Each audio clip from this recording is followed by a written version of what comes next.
7시 대구 경북 뉴스에서는 우리 사회 곳곳에서 활약하고 있는 이웃들을 만나보는 뉴스 초대석 코너를 마련했습니다. 오늘 첫 번째 시간인데요. 코로나 시대에 배달이 일상이 되면서 가장 바빠진 분들이 있습니다. 바로 라이더 노동자들입니다. 네, 바빠진 만큼이나 수익 갈등, 또 난폭 운전 등 해결해야 할 문제도 적지 않다고 합니다. 김용석 민주노총 배민라이더스지회 대구분 회장 모시고 말씀 들어보겠습니다. 분 회장님 안녕하세요. 네, 어서 오십시오. 자, 먼저 라이더 노동자가 어떤 분들인지, 현재 지역에서 활동하고 있는 분들은 어느 정도 규모인지 먼저 좀 얘기해 주시죠. 옛날에는 식당이나 이렇게 직접적으로 소속이 돼서 일을 하셨고요. 근데 지금은 이제 배달의 플랫폼이 이렇게 발달을 하면서 그쪽에서 일하시는 분들이 플랫폼 노동자, 라이더라고 말씀을 드릴 수 있습니다. 네. 그래서 전국적으로 한 25만 명 정도가 지금 현재로 파악이 대충 되고 있고요. 대구 지역은 뭐 얼마인지 정확히 파악은 안 되고 있습니다. 전국적으로 25만 명 정도 예. 된다는 거죠. 점점 라이더 종사자들도 많이 늘고 있는 것 같습니다.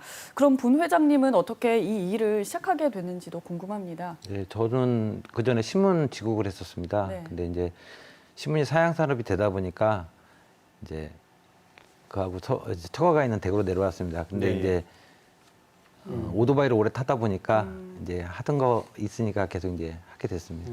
20년 넘게 하셨으면 뭐 좀 베테랑이실 것 같은데요. 이 배달 플랫폼 기업의 등장에 또 코로나19 상황까지 겹치면서 정말 배달이 폭증하지 않았습니까? 바빠진 만큼 라이더 노동자들의 좀 어떤 일을 삶의 질도 나아졌는지 궁금한데 어떻습니까? 전혀 그렇지 않다고 생각합니다. 그래요? 예. 처음에는 나름대로 이제 돈벌이도 되고 어느 정도 됐습니다. 그런데 이제 코로나로 어렵다 보니까 많은 분들이 이제 유입이 됐고요. 네. 이렇게 대구도 지금 같은 경우 보면 이제 매일매일 문자가 오는데 확진자가 많은 구에는 좀 이제 콜이 뜹니다. 그런데 네. 그렇지 않고 다 글로 몰려가는 상황이고 그리고 지금은 한 건밖에 수행을 못해요. 옛날처럼. 그러다 네. 보니까 그렇게 수입이 많이 늘어난 상황은 아닙니다. 그러니까 배달 경쟁이 이제 치열해지다 보니까 예, 개인당으로 가져가게 되는 금액도 적어질 수밖에 없다는 예, 거죠. 맞습니다. 예. 아무래도 그러면 수입 이야기도 좀 해봐야 될 것 같습니다. 배달앱이 이 소상공인들과도 갈등이 있지만 또 라이더 노동자들과도 이 회사가 수익 갈등을 많이 겪고 있는 걸로 알고 있는데 어떤 문제들이 있나요?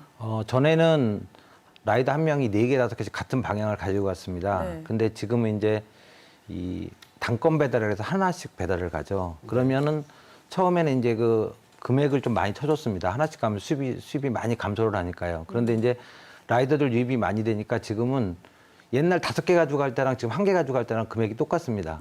그 지방 같은 경우, 대구 같은 경우는 500m 한쪽으로 2,700원을 줍니다. 네. 근데 만약에 콜이 안 뜰 때는 어차피 저희가 잡는 게 아니라 지금 AI가 배차를 해주는데 어떨 때 1시간에 2개씩 탑니다. 그러면 최저임금 9,000원인데 5,000원 버는 상황입니다. 그래서 그런 상황에서 많이 힘든 상황입니다. 또 서울 수도권과의 격차도 있다고 들었는데 예, 어느 정도인가요? 수도권 같은 경우는 기본 단가 3,000원부터 시작을 합니다. 근데 지방은 2,700원부터 시작을 하고요.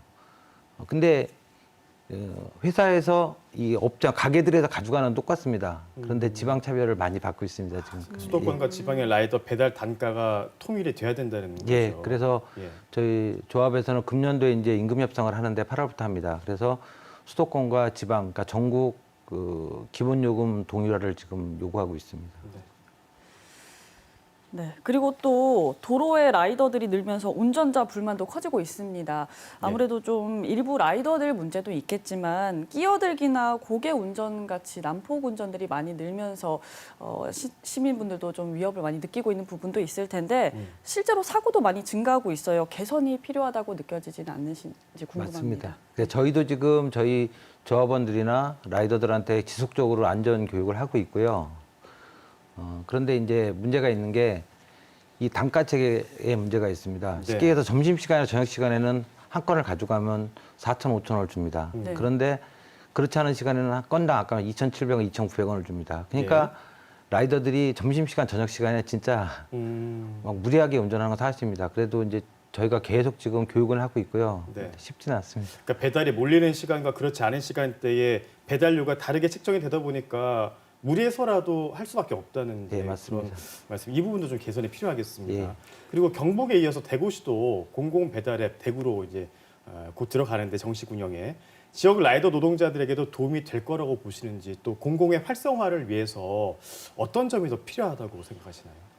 지금 이제 저희가 파악하기로 공공기업이 크게 하는데 경기도하고 그다음에 대구입니다. 근데 이제 경기도 같은 경우는 준비 과정에서부터 라이더 노동자 그리고 배달하시는 대행 업체들 그리고 경기도와 같이 준비를 하고 그리고 아까 말씀하신 안전교육 같은 경우도 경기도 차원으로 준비를 해서 라이더 교육을 하고 있고 네. 그리고 또 더울 때 더위 쉼터 이런 것도 하고 있는 상황입니다. 근데 대구 같은 경우는 아무것도 없습니다. 전혀. 그리고 지금 대구시의 이 라이더에 대한 이 예.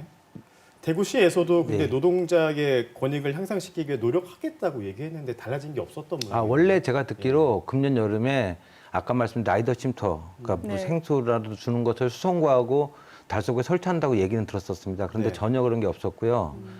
작년에 신천지로 대구가 그 막 난리가 나서 코로나 확진이 많았을 때도 대구시에서는 아무것도 저희가 마스크랑 이런 거를 서울하고 고용노동부에서 받아서 이렇게 라이더들 배포를 했습니다. 그리고 이번에 백신 같은 경우도 수도권은 라이더들이 우선 접종 대상에서 다 벌써 2차까지 다 맞은 상태입니다. 대구 같은 경우 전혀 그런 게 없어서 저 같은 경우도 이제 이번에 겨우 신청해서 1차 맞았거든요. 네. 그러니까 좀 많이 라이더 정책 이런 게는 전혀 관심이 없으신 것 같아요. 좀 안타깝습니다. 사실. 네, 좀 달라질 부분들이 많이 보이는 것 같습니다. 예, 오늘 말씀은 여기까지 들어야겠습니다. 지금까지 김용석 민주노총 배민 라이더스 지회 대구 분회장이었습니다. 말씀 잘 들었습니다. 고맙습니다. 감사합니다.